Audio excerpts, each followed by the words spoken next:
মানুষের কণ্ঠকে চেপে রাখা যায় না।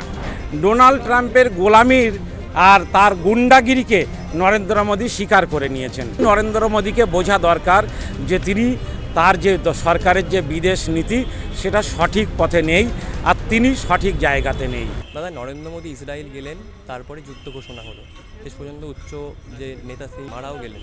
এইভাবে যে নৃশংস হত্যা, কোথাও কি মনে নরেন্দ্র মোদীর যোগসূত্র রয়েছে এই হামলার সঙ্গে? নরেন্দ্র মোদী হামলার সঙ্গে যুক্ত আছে এটা বলবো না, কিন্তু নরেন্দ্র মোদী ইসরায়েল সফর করে আমেরিকা আর ইসরায়েলের বশ্যতা স্বীকার করে নিয়েছেন। ডোনাল্ড ট্রাম্পের গোলামির আর তার গুন্ডাগিরিকে নরেন্দ্র মোদী স্বীকার করে নিয়েছেন।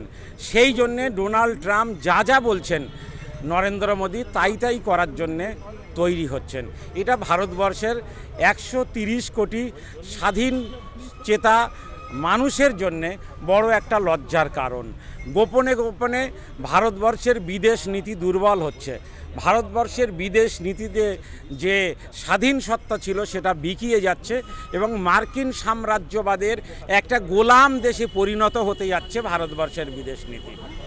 আমাদের চারিপাশে যে সকল দেশগুলি রয়েছে, বাংলাদেশ, পাকিস্তান, মালদ্বীপ, শ্রীলঙ্কা, প্রত্যেকটি দেশের সঙ্গে ভারতের কিন্তু বর্তমান সময় বন্ধুত্বের পরিবেশ নেই। এই জায়গা থেকে দাঁড়িয়ে মার্কিন সাম্রাজ্যবাদ ভারতকে কি আরও দমিয়ে দিচ্ছে? আসলে এখানেই নরেন্দ্র মোদী ভারতবর্ষের বিদেশ নীতিতে একটা বড় ব্যর্থ। কেননা নেপালের মতো হিন্দু দেশের সঙ্গেও আজকে নরেন্দ্র মোদী সরকারের সম্পর্ক ভালো নয়। মায়ানমারের মতো একটা বৌদ্ধ দেশ, শ্রীলঙ্কার মতো একটা বৌদ্ধ সম্প্রদায়ের প্রধানত দেশ, তাদের সঙ্গেও সম্পর্ক ভালো নেই। বাংলাদেশের সঙ্গে ভারতবর্ষের এত বন্ধুত্বপূর্ণ সম্পর্ক, যাদের স্বাধীনতায় ভারতের একটা বড় অবদান, সেই দেশের সঙ্গেও আজকের সম্পর্ক ভালো নয়। তার মানে নরেন্দ্র মোদীকে বোঝা দরকার যে তিনি তার যে সরকারের যে বিদেশ নীতি সেটা সঠিক পথে নেই, আর তিনি সঠিক জায়গাতে নেই।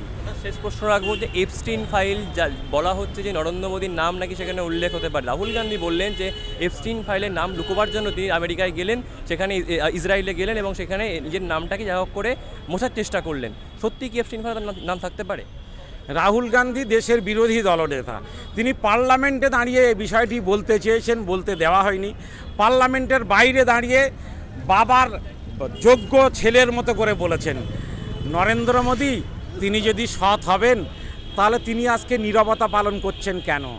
তিনিও পার্লামেন্টে দাঁড়িয়ে বুক ফুলিয়ে বলুন যে আমি 56 ইঞ্চির ছাতি নিয়ে বলুন যে আমার নাম স্টিফেন ফাইলে নেই, আমি অপরাধী নই, আমি কোনো অপরাধ করিনি। কেন বিজেপির নেতারা চুপসে যাচ্ছেন? বিজেপির মুখপত্ররা কেন এই ফাইলের বিষয়ে মুখ খুলছেন না? কেন রাহুল গান্ধীকে বক্তব্য দেওয়া হচ্ছে না? কেন বিরোধীদের কথায় জবাব দেওয়া হচ্ছে না? সব প্রশ্নের জবাব একদিন না একদিন দিতে হবে। যেভাবে তিনি যুদ্ধের সময় জানেন যেভাবে তিনি যুদ্ধের সময় তার অবস্থান গোপন রেখেছিলেন, আজকের ভারতবর্ষের প্রাক্তন রাষ্ট্রপ্রধান সামরিক প্রধান তিনি কিন্তু তার বই লিখে সেখানে ওপেন করে দিয়েছেন। মানুষের কণ্ঠকে চেপে রাখা যায় না।